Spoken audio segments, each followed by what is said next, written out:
గతంలో పవన్ కళ్యాణ్ గారు ఏదైతే ఉందో కూటమి ప్రభుత్వం ఎలాంటి హామీలు ఇచ్చినా కూడా వాటికి నేను హామీగా ఉంటానని చెప్పడం జరిగింది. కానీ ఇప్పుడు ఎందుకని స్పందించలేకపోతున్నారు? పథకాలు మీరేమో అందలేదు అంటున్నారు, కూటమి నాయకులేమో అన్ని ఇచ్చాము అని చెప్పి చెప్పుకున్నారు. దాని గురించి మీరేమంటారు? నేను చెప్తున్నానండి, పవన్ కళ్యాణ్ గారు డిప్యూటీ సీఎం గారు ఒకటే అడుగుతున్నాను. నాకు తెలిసినంతలో మీరు సీఎం రేంజ్లో ఉన్న వ్యక్తి ఇలా చెప్పకూడదు.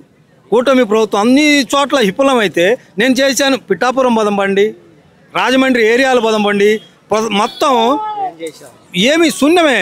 పవన్ కళ్యాణ్ మాటల వరకే పరిమితం, కానీ ఒక్క పథకం కూడా సాధించాలా. ఆయన గ్రామీణాభివృద్ధి శాఖ మంత్రిగా చేస్తున్నారు. నాకు తెలిసి ఆ శాఖకు కూడా న్యాయం చేయలేకపోతున్నారు. సార్, గతంలో పవన్ కళ్యాణ్ గారు కూడా కొన్ని వ్యాఖ్యలు చేశారు. మహిళలకు ఏమైనా భద్రత లేకుండా ఉంటే నేను చూసుకుంటా అనేది కూడా చెప్పడం జరిగింది. కానీ ఇప్పుడు మహిళల మీద ఎన్ని దాడులు జరుగుతున్నాడో ఆయన స్పందించలేకపోతారు. ఎందుకని? ఇదే నిదర్శనం అండి.